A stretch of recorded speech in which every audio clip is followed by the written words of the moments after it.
ગુજરાતના ઇતિહાસમાં 100 કરોડથી વધુની કમાણી કરનારી ગુજરાતી ફિલ્મ લાલોએ તમામ રેકોર્ડ તોડ્યા. લાલો ફિલ્મની કમાણીમાં સતત વધારો. 100 કરોડની ક્લબમાં એન્ટ્રી કરનારી સૌ પ્રથમ ગુજરાતી ફિલ્મ લાલો. ફિલ્મ લાલો શ્રી કૃષ્ણ સદા સાહિત્યએ ફક્ત ગુજરાતમાં જ નહીં પરંતુ ચારે દિશામાં, દેશ અને દુનિયામાં વસતા ગુજરાતીઓના દિલમાં છવાઈ ગઈ છે. જો કે આ ફિલ્મ બની ત્યારે કોઈને કલ્પના પણ ન હતી કે આ ફિલ્મ આટલી બધી હિટ જશે અને ગુજરાતી ફિલ્મ જગતની સૌથી વધુ કમાણી કરનારી ફિલ્મ બની જશે. જો કે ફિલ્મની શરૂઆત ધીમી ગતિએ થઈ હતી.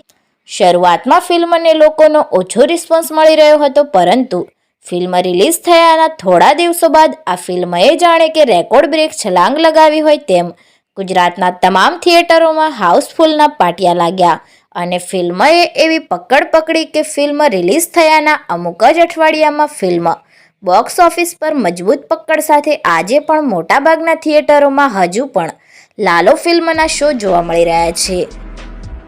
ભગવાન પ્રત્યેના પ્રેમને ઉજાગર કરતી અને ખોટી આદતોથી દૂર રહી સત્યના માર્ગે કર્મ કરવાની પ્રેરણા પૂરી પાડતી આ ફિલ્મ જોવા હાલમાં લોકો પોતાના પરિવાર સાથે જવાનું વધુ પસંદ કરી રહ્યા છે, જેમાં નાના બાળકોથી લઈ વયોવૃદ્ધ સુધીના લોકો આ ફિલ્મને નિહાળી ફિલ્મથી ભાવુક થઈ રહ્યા છે.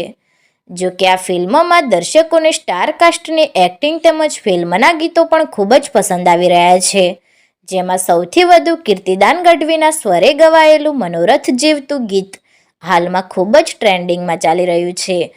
જો કે આ ફિલ્મએ તો એવી લોકચાહના મેળવી છે કે વિદેશની ધરતી ઉપર પણ આ ફિલ્મના શો જોવા મળી રહ્યા છે. ગુજરાતી ફિલ્મ જગતના તમામ રેકોર્ડ તોડનારી લાલો ફિલ્મએ હાલમાં શોર્ટ ટાઈમમાં 100 કરોડની કમાણીનો આંકડો પાર કરી ગુજરાતના ફિલ્મ જગતના ઇતિહાસમાં એક ઐતિહાસિક સિદ્ધિ હાંસલ કરી દીધી છે. જો કે ગુજરાતી ફિલ્મ જગત માટે આ કોઈ નાની ઘટના નથી. ગુજરાતી ફિલ્મ જગત માટેની આ એક સૌથી મોટી રેકોર્ડ બ્રેક સફળતા છે, જે ગુજરાતના ઇતિહાસ માટે સૌથી પ્રથમ ઘટના છે.